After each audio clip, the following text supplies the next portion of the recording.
ஒரு pencil magic ஒரு மனுஷனோட உயிரியே எடுக்கும்னு நீங்க நினைச்சு பார்த்துருக்கீங்களா? இது கிராஃபிக்ஸ் அப்படின்னு நம்மள எல்லாரையும் நம்ப வச்சு ஒரு பெரிய ஹாஸ்பிட்டலையே வெடிக்க வச்ச ஒரு இயக்குனர், அப்புறம் உலகமே கொண்டாடுற ஒரு வில்லன் கேரக்டருக்காக 6 வாரம் ஒரு ஹோட்டல் ரூம்ல தன்னைத்தானே சிறை வச்சுக்கிட்ட ஒரு நடிகர். இது எல்லாமே ஏதோ கற்பனை கிடையாது. 2008 ரிலீஸ் ஆகி சினிமா வரலாற்றையே மாற்றி எழுதின தி டார்க் நைட் அப்படிங்கிற படத்தோட பின்னணி கதைகள். ஒரு சூப்பர் ஹீரோ படம்னாலே பறக்கிறது இடிக்கிறதுன்னு இருந்த காலகட்டத்தில் பேட்மேன் அப்படிங்கிற ஒரு கேரக்டரை வச்சு உலகத்தரமான ஒரு கிரைம் த்ரில்லரை கொடுத்தாரு கிறிஸ்டோபர் நோலன் அவர்கள். இந்த படம் ரிலீஸ் ஆகி இத்தனை வருஷங்கள் ஆனாலும் இன்னைக்கும் இந்த படத்தை பத்தி பேசுறதுக்கு 1000 விஷயங்கள் இருக்கு.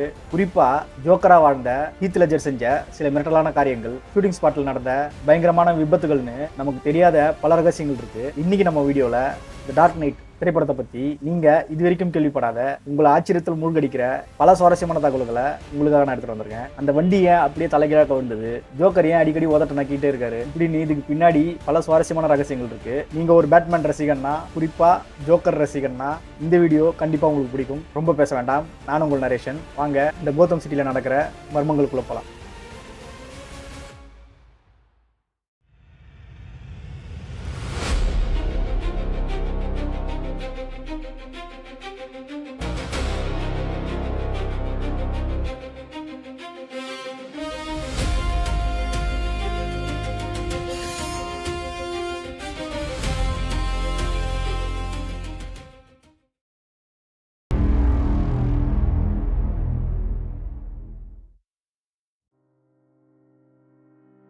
முதல் தகவல், ஜோக்கரின் மேக்கப். ஒரு பெரிய ஹாலிவுட் படத்துல மேக்கப் போடுறதுக்குன்னு ஒரு பட்டாளமே இருக்கும். ஆனா ஜோக்கர் கேரக்டருக்கான மேக்கப்புக்கு ஹீத் லெட்ஜர் அவர்கள் என்ன பண்ணாருன்னு சொன்னா உங்களுக்கே ஆச்சரியமா இருக்கும். மத்தவங்க யாரோட உதவியும் இல்லாம ஒரு ஷாப்புக்கு போய் அங்க மலிவா கிடைச்ச மேக்கப் பொருட்களை வாங்கி அவரே தனக்குத்தானே தன் முகத்துக்கு மேக்கப் போட்டுக்கிட்டாராம். ஏன்னா ஜோக்கர்ன்றது ஒரு சைக்கோ கேரக்டர். சோ அந்த சைக்கோ கேரக்டர் தன்னோட முகத்துக்கு தானே மேக்கப் போட்டுக்கிட்டா எப்படி இருக்குமோ அதே போல தத்ரூபமா ஒரு லுக்கு கொண்டு வரணும் அப்படிங்கிறதுக்காக அவரே மேக்கப் போட்டுக்கிட்டாராம். இப்படி ஹீத் லெட்ஜர் அவர்கள் பண்ண அந்த ரஃப்பான மேக்கப் டைரக்டர் கிறிஸ்டோபர் நோலன் அவர்களுக்கு ரொம்பவே பிடிச்சி போயிருக்கு. ஸோ இப்படி அவர் போட்டு ஓகேயான அந்த மேக்கப்பை தான் அதுக்கப்புறம் அந்த படம் முழுக்க மேக்கப் ஆர்டிஸ்ட் ஃபாலோ பண்ணாங்களாம். எப்பேற்பட்ட லுக்கு யார் கொண்டு வந்ததுன்னு பாருங்க.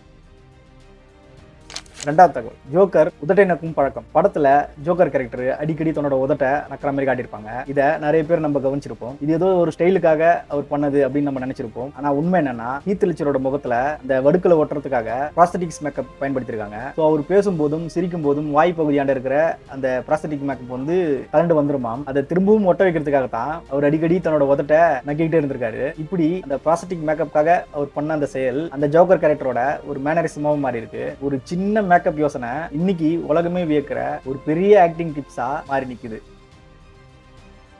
மூன்றாவது தகவல், அந்த 6 வார தனிமை. ஒரு கேரக்டருக்குள்ள போறதுக்கு ஒரு நடிகர் எந்த அளவுக்கு மெனக்கடணுங்கிறதுக்கு ஹீத் லெட்ஜர் அவர்களை ஒரு சிறந்த உதாரணமா சொல்லலாம். இந்த படத்தோட ஷூட்டிங் தொடங்கறதுக்கு முன்னாடி சுமார் 6 வாரங்கள் அவர் ஒரு ஹோட்டல்ல ரூம் எடுத்து தனியா தங்கி இருந்திருக்காரு. வெளியே யாரு கூடயும் பேசாம இருந்திருக்காரு. அந்த நேரத்துல தான் ஜோக்கரோட இந்த விசித்திரமான சிரிப்பு, பயமுறுத்துற அந்த குரல், அப்புறம் அந்த டைரியை மெயின்டைன் பண்ணிருக்காரு. அவருக்கு கிடைச்ச அந்த தனிமை தான் அவருக்குள்ள இருந்த அந்த சைக்கோத்தனமான ஆக்டிங்க வெளியே கொண்டு வந்திருக்கு. சொல்ல போனா இந்த தனிமை தான் ஜோக்கரை உருவாக்குன ஒரு கருவறை அப்படின்னு கூட சொல்லலாம். நான்காவது தகவல், ரகசிய பெயர். இவ்வளவு பெரிய பட்ஜெட் படம், அதுவும் பேட்மேன் படம்னா ரசிகர்கள் எவ்வளவு கூட்டம் கூடுவாங்கன்னு கொஞ்சம் நினைச்சு பாருங்க. ஷூட்டிங் ஸ்பாட்ல பேட்மேன் ரசிகர்களோட தொல்லை இருக்கக்கூடாதுங்கிறதுக்காக நோலன் ஒரு மாஸ்டர் பிளான் பண்றாரு. படத்தோட ரீல்கள்ல பேட்மேனுங்கிற பேரை யூஸ் பண்ணாம ரோரிஸ் ஃபர்ஸ்ட் கிஸ் அப்படிங்கிற ஒரு பேர்ல ஷூட்டிங் நடத்திருக்காங்க. அதாவது அந்த கிளாப் போர்டு, ஷூட்டிங் ஸ்பாட்ல இருந்த கலைஞர்களுக்கு எல்லாருக்கும் இந்த பேரை தான் வந்து சொல்லி இப்படி ஒரு ஷூட்டிங் நடக்குது, இந்த படத்தோட ஷூட்டிங் தான் நடக்குது அப்படின்னு பொதுமக்கள் பார்வையில இப்படி ஒரு படம் நடக்குது அப்படின்னு காட்டி ஷூட் பண்ணிருக்காங்க. அதாவது ஒரு ஃபேக் நேம்ல பப்ளிக்ல ஷூட் பண்ணிருக்காங்க. ரோரிஸ் ஃபர்ஸ்ட் கிஸ், இதுல ரோரிங்கிறது டைரக்டர் கிறிஸ்டோபர் நோலனோட மகனோட பேரு. ஷூட்டிங் ஸ்பாட்ல பப்ளிக் மத்தியில இது ஏதோ ஒரு சாதாரணமான லவ் மூவி போல இருக்கு அப்படின்னு நினைச்சுக்கிட்டு பொதுமக்கள் கடந்து போயிடுவாங்களாம். ஸோ படத்தோட ஷூட்டிங்க்கு பொதுமக்களால இந்த டிஸ்டர்பும் வந்துடக்கூடாதுன்றதுக்காக இப்படி ஒரு சின்ன விஷயத்தை வச்சு பொதுமக்களை டைவர்ட் பண்ணி ஷூட் பண்ணியிருக்காரு. ஆனா உள்ள உண்மையில நடந்தது என்னவோ ஒரு பிரம்மாண்டமான ஆக்ஷன் த்ரில்லர் படத்தோட ஷூட்டிங். ஐந்தாவது தகவல், ஐமேக்ஸ் கேமராவோட சேதம். இந்த டார்க் நைட் படத்தோட பல காட்சிகள் ஐமேக்ஸ் கேமராவில் தான் ஷூட் பண்ணியிருக்காங்க. இந்த டார்க் நைட் படம் வந்தப்போ உலகம் முழுக்கவே வெறும் 4 ஐமேக்ஸ் கேமராக்கள் தான் இருந்திருக்கு. ஒரு ஐமேக்ஸ் கேமராவோட விலை பல கோடிகள்னு சொல்றாங்க. ஸோ ஷூட்டிங் அப்போ ஒரு ஆக்ஷன் சீக்வன்ஸ்ல எதிர்பாராத விதமா ஒரு கேமரா உடஞ்சு போயிருக்கு. உலகத்திலேயே இருக்கிற 4 கேமராக்கள்ல ஒன்று உடஞ்சு போயிருக்கு. ஆனா கிறிஸ்டோபர் நோலன் அவர்கள் அதை பத்திலாம் கவலைப்படாம இருக்கிற கேமராக்களை வச்சு படத்தை மிரட்டலா எடுத்து முடிச்சாரு. ஸோ அந்த அளவுக்கு படத்துல இருந்து கவனம் செதறாம குவாலிட்டிலையும் காம்ப்ரமைஸ் பண்ணாம நோலன் அவர்கள் இந்த படத்தை எடுத்து முடிச்சிருக்காரு. 6வது தகவல், கார் விபத்தும் அஞ்சலியும். இந்த படம் ரிலீஸ் ஆகிறதுக்கு முன்னாடி ஹீத் லெட்ஜர் அவர்கள் இறந்தது நம்ம எல்லாருக்குமே தெரியும். ஆனா ஷூட்டிங் சமயத்தில் நடந்த இன்னொரு சோகமான விஷயம் நம்மள பல பேருக்கு தெரியாது. படத்துல வர அந்த அதிரடியான கார் சேசிங் சீன்களை படமாக்கும் போது கான்வே விக்லிஃப் அப்படிங்கிற ஒரு ஸ்டண்ட் கலைஞர் அந்த சேசிங் காட்சி எடுக்கும் போது விபத்துல சிக்கி இறந்து போயிருக்காரு. அதனாலதான் படத்தோட எண்டு கார்டுல ஹீத் லெட்ஜர் அவர்களோட பேரோட சேர்த்து இந்த நிழல் நாயகனுக்கும் படக்குழு அஞ்சலி செலுத்திருப்பாங்க. ஒரு உலகத்தரமான சினிமாவுக்கு பின்னாடி இப்படிப்பட்ட பல தியாகங்கள் இருக்குங்கிறது தான் நிதர்சனமான உண்மை. 7வது தகவல், மைக்கேல் கெய்னின் அதிர்ச்சி. தி டார்க் நைட் படத்துல ஆல்ஃபிரட் கேரக்டர்ல நடிச்ச மைக்கேல் கெயின் ஒரு லெஜெண்டரி ஆக்டர்னு சொல்லலாம். ஒரே ஒரு சீன்ல பயந்து போய் நின்னாருன்னு சொன்னா உங்களால நம்ப முடியுமா? ஒரு பார்ட்டி சீன்ல ஜோக்கர் உள்ள நுழையும் போது மைக்கேல் கெயின் வந்து ஜோக்கரை பார்த்து மிரண்டு போய் நிக்கணும். முதல் முறையா ஹீத் லெட்ஜரை அந்த ஜோக்கர் கெட்டப்ல பார்த்தப்போ மைக்கேல் கெயின் வந்து நிஜமாவே ஷாக் ஆகி நின்ட்டாராம். அந்த ஜோக்கர் கேரக்டர்ல அவரை பார்த்து அந்த பயத்திலேயே அவர் பேச வேண்டிய வசனத்தையே மறந்து அப்படியே உறைஞ்சு போய் நின்று இருக்காரு. 2 டேக்கு போய் அதுக்கப்புறம் தான் அந்த காட்சியை எடுத்து முடிச்சிருக்காங்க. ஸ்கிரீன்ல பாக்குற நமக்கே ஜோக்கரை பார்த்தா ஒரு பிரமிப்பா இருக்கும். ஃபர்ஸ்ட் டைம் நேர்ல பார்த்தா எப்படி இருக்கும், அப்படித்தான் மைக்கேல் கெயினுக்கும் இருந்திருக்கு.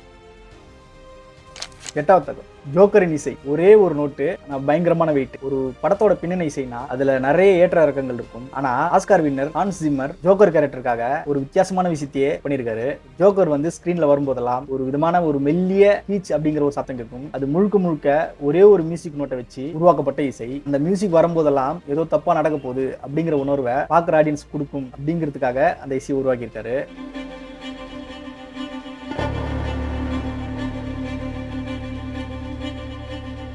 இந்த மியூசிக் மூலமாவே ஜோக்கரோட அந்த சைக்கோத்தனத்தை மனசுல ஆழமா பதிய வச்சாரு ஹான்ஸ் ஜிம்மர் அவர்கள். 9வது தகவல், பேட்மேன் சூட் மாற்றம். டார்க் நைட் படத்துக்கு முன்னாடி வந்த பேட்மேன் படங்கள்ல பேட்மேனோட சூட்ல ஒரு பெரிய சிக்கல் இருந்திருக்கு. அந்த முகமுடியும் அந்த தோள்பட்டையும் ஒன்னா இணைஞ்ச மாதிரி அந்த சூட் இருந்திருக்குமா. அதனால கிறிஸ்டியன் பேல் தன்னோட தலையை திருப்பணும்னா தன்னோட உடம்பு மொத்தத்தையுமே திரும்பி தான் அவரால் பார்க்க முடியுமா. இதுக்கு முன்னாடி இந்த பேட்மேன் சூட் வந்து அப்படிதான் இருந்திருக்கு. ஸோ இதனால இந்த டார்க் நைட் படத்தோட டைரக்டர் நோலன் அவர்கள் பேட்மேன் சூட்டை வந்து ரீடிசைன் பண்ண சொல்லியிருக்காரு. ஸோ டார்க் நைட் படத்துக்கு அப்புறம் தான் பேட்மேனோட சூட்ல கழுத்து பகுதி தனியா இருக்கிற மாதிரி செஞ்சதுக்கு அப்புறம் தான் கிறிஸ்டியன் பேல் அவர்கள் நிம்மதியா மூச்சு விட்டதா ஒரு பேட்டியில சொல்லியிருக்காரு. இது வந்து நம்ம கேட்கறதுக்கும் பார்க்கறதுக்கும் சின்ன விஷயமா தெரியும். ஆனா ஆக்ஷன் காட்சிகள்ல பேட்மேன் வந்து ரொம்ப ஃபாஸ்டா செயல்படுறதுக்கு இது ரொம்ப பெரிய உதவியா இருந்திருக்கு.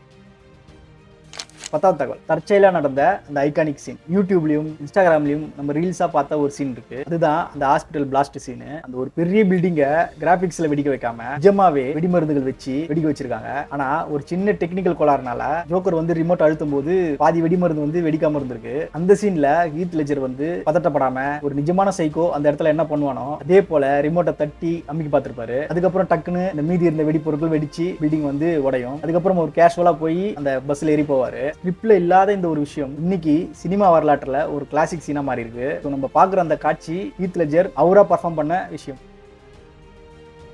11வது தகவல், பென்சில் மேஜிக் ட்ரிக். கண்ணிமிக்கும் நேரத்தில் நடந்த அந்த கொடூரம். ஜோக்கர் ஒரு பென்சிலை அந்த டேபிள்ல நிக்க வச்சு இப்போ இந்த பென்சிலை வந்து நான் மறைக்க போறேன் அப்படின்னு சொல்லிட்டு ஒருத்தரோட தலையை பிடிச்சி அந்த பென்சிலே முட்டுவார் பாருங்க. அந்த சீனு தியேட்டர்ல இருந்த எல்லாரையும் மலர வச்சுட்டான். இதுல ஆச்சரியமான விஷயம் என்னன்னா அந்த பென்சில் வந்து கிராபிக்ஸ் எல்லாம் கிடையாது. ஒரு நிஜமான பென்சிலை தான் அந்த டேபிள்ல நிக்க வச்சிருக்காங்க. ஹீத் லெட்ஜர் அந்த ஆளோட தலையை டேபிள்ல முட்டுறதுக்கு ஒரு மைக்ரோ செகண்டுக்கு முன்னாடி அங்க இருந்த ஸ்டண்ட் கலைஞர் வேகமா அந்த பென்சில் எடுத்துடணும். ஸோ இப்படித்தான் வச்சு அந்த காட்சியை எடுத்திருக்காங்க. ஒருவேளை டைமிங் மிஸ் ஆயிருந்ததுன்னா அந்த சீன்ல நடிகரோட கண்ணில் உண்மையிலே பென்சில் குத்தி இருக்கும். ஸோ இப்படி ரிஸ்க் எடுத்து தான் அந்த காட்சி எடுத்திருக்காங்க. உண்மையிலே அந்த காட்சி சூப்பரா இருக்கும். 12வது தகவல், நிஜமான அந்த 18 வீலர் அதிசயம். டார்க் நைட் படத்துல ஒரு பெரிய 18 சக்கர லாரியை ரோட்ல கவுழ்க்கிற மாதிரி ஒரு சீனை நம்ம எல்லாருமே பார்த்திருப்போம். உண்மையிலேயே நான் கூட அதை கிராபிக்ஸ் தான் நினைச்சேன். நம்மள பல பேர் அது கிராபிக்ஸ் தான் நினைச்சிருப்போம். ஆனா அதான் தப்பு. சிகாகோ நகரத்தோட ஒரு மெயின் ரோட்ல ஒரு நிஜமான லாரியை வச்சு தான் இந்த ஸ்டண்ட் பண்ணிருக்காங்க. இந்த லாரி கடியில ஒரு பெரிய நைட்ரஜன் பிஸ்டனை வச்சு ஒரு குறிப்பிட்ட வேகத்துல போகும்போது அந்த நைட்ரஜன் பிஸ்டனை வெடிக்க வச்சு இந்த லாரியை அப்படியே அந்த இடத்துல தூக்கி போட்டிருக்காங்க. அந்த சீன்ல மட்டும் சின்னதா ஒரு தப்பு நடந்திருந்தா அந்த லாரி விழுந்த இடத்துக்கு பக்கத்துல ஒரு பெரிய பில்டிங் இருக்கும். அந்த பில்டிங் மொத்தமாவே காலியா இருக்கும். ஆனா நோலன் அவர்களோட டீம் அந்த காட்சியை பர்ஃபெக்ட்டா ஷூட் பண்ணிருப்பாங்க. சோ நம்ம ஸ்கிரீன்ல பார்த்து வியந்த அந்த சீன் வந்து கிராபிக்ஸ் கிடையாது, உண்மையான வண்டியை வச்சு எடுத்த ஒரு சீன். 13வது தகவல், திட்டமிடாத அந்த நக்கல் சிரிப்பு. சில படங்கள்ல சில நடிகர்கள் பண்ற தற்செயலான விஷயங்கள் வரலாற்றுல ஒரு முக்கியமான பதிவாகவே நின்றுடும். அதே மாதிரி டார்க் நைட் படத்துல ஜிம் கார்டனுக்கு வந்து ப்ரமோஷன் கிடைக்கும் போது லாக்அப் உள்ள இருக்கிற ஜோக்கர் மெதுவா கை தட்டுவார் பாருங்க. இந்த சீனு ஸ்கிரிப்ட்ல இல்லாத ஒரு சீனு, அதாவது ஒரு கை தட்டுற சீனு. ஹீத் லெட்ஜர் வந்து அந்த கேரக்டராவே வாழ்ந்ததுனால அந்த இடத்துல உண்மையாவே ஒரு சைக்கோ ஜோக்கர் இருந்தா இப்படித்தான் நக்கல் பண்ணுவான்னு அவராவே கை தட்ட ஆரம்பிச்சிருக்காரு. இதை பார்த்த டைரக்டர் நோலன் அவர்கள் கேமராவை கட் பண்ணாம அதை அப்படியே சூப்பரா கேப்சர் பண்ணிருப்பாரு. இன்னைக்கு நம்ம எல்லாருக்குமே ஜோக்கர்னு சொன்னாலே இந்த கைத்தட்டல் சீன் தான் ஃபர்ஸ்ட் ஞாபகத்துக்கு வரும். ஆமாவா இல்லையா? சோ இப்பேற்பட்ட சீனு ஹீத் லெட்ஜர் அவர்களால உருவாக்கப்பட்டது. 14வது தகவல், ரசிகனாக ஒரு அரசியல்வாதி. இந்த படத்துல ஜோக்கர் ஒரு பார்ட்டிக்குள்ள போய் அங்க இருக்கிற எல்லாரையும் மிரட்டுவாரு. அந்த டைம்ல ஒரு பெரியவர் எழுந்து நின்று முன்னெல்லாம் பார்த்து எங்களுக்கு பயமா இல்ல அப்படின்னு சொல்லுவாரு. அவர் யாருன்னு உங்களுக்கு தெரியுமா? அவர் ஒரு நிஜமான அமெரிக்க செனட்டர் பேட்ரிக் லீஹி அப்படிங்கிறவர். அவர் மிகப்பெரிய பேட்மேனோட ரசிகராம். பேட்மேன் படத்துல வந்து ஒரு சீன்லயாச்சும் ஒரு ஃப்ரேம்லயாச்சும் நான் வரணும் அப்படிங்கிறது அவர் மிகப்பெரிய ஆசையாம். இதனால தான் நோலன் அவர்கள் அவருக்கு இந்த சின்ன ரோல் கொடுத்து நடிக்க வச்சிருக்காரு. அது மட்டும் இல்லாம அந்த ஒரு சீன்ல நடிச்சதுக்காக அவர் கொடுத்த சம்பளத்தை ஒரு லைப்ரரிக்கு அவர் டொனேட் பண்ணியிருக்காரு. உண்மையிலேயே நோலன் அவர்கள் ஒரு நல்ல விஷயம் பண்ணியிருக்காரு.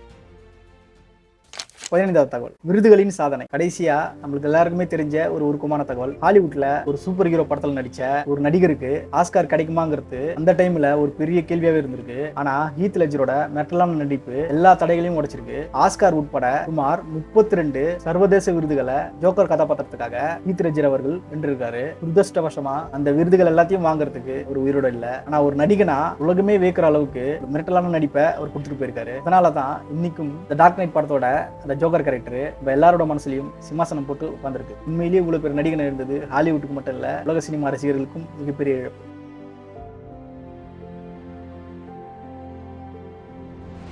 டார்க் நைட்டுங்கிறது வெறும் ஒரு சூப்பர் ஹீரோ படம் மட்டும் கிடையாது. ஒரு நடிகன் தன்னோட கதாபாத்திரத்துக்காக எந்த அளவுக்கு தன்னை அர்ப்பணிக்க முடியும் அப்படிங்கிறதுக்கு ஹீத் லெட்ஜர் அவர்கள் ஒரு வாழ்ந்த உதாரணம் சொல்லலாம். அவர் இன்னைக்கு வேணா நம்ம கூட இல்லாம இருக்கலாம், ஆனா அவர் நடிச்ச இந்த ஜோக்கர் கேரக்டர் மூலமா காலத்துக்கும் சினிமா ரசிகர்களோட மனசுல வாழ்ந்துட்டே இருப்பாரு. ஒரு வில்லனை இவ்வளவு தூரம் நேசிக்க முடியுமா, இவ்வளவு தூரம் ரசிக்க முடியுமா அப்படிங்கிறது ரொம்பவே வியப்பாவும் ஆச்சரியமாவும் இருக்கு. இதுக்கு ஹீத் லெட்ஜர் அவர்களோட அசாத்தியமான உழைப்பு தான் காரணம்னு நான் சொல்லுவேன். இன்னைக்கு நம்ம பார்த்த இந்த பல உண்மைகள்ல உங்களை ரொம்பவே ஆச்சரியப்படுத்தின விஷயம் எது கமெண்ட்ல சொல்லுங்க. இவ்வளவு நேரம் பொறுமையா பாக்குறீங்கன்னா கண்டிப்பா நீங்க ஒரு ஜோக்கர் ரசிகரா தான் இருக்கணும். நானும் ஜோக்கரோட ரசிகன் தான். இந்த வீடியோ உங்களுக்கு பிடிச்சிருந்தா ஒரு லைக்கும் ஹைப்பும் பண்ணி விடுங்க. மறக்காம சப்ஸ்கிரைபும் பண்ணி விட்டுருங்க. இவ்வளவு நேரம் இந்த வீடியோ பொறுமையா பார்த்ததுக்கு ரொம்ப நன்றி. மேலும் ஒரு சுவாரஸ்யமான வீடியோல நான் உங்களை மீட் பண்றேன். நான் உங்கள் நரேஷன். வணக்கம். சப்ஸ்கிரைப் அப்படியே ஹைப்பும் பண்ணி விட்டுருங்க.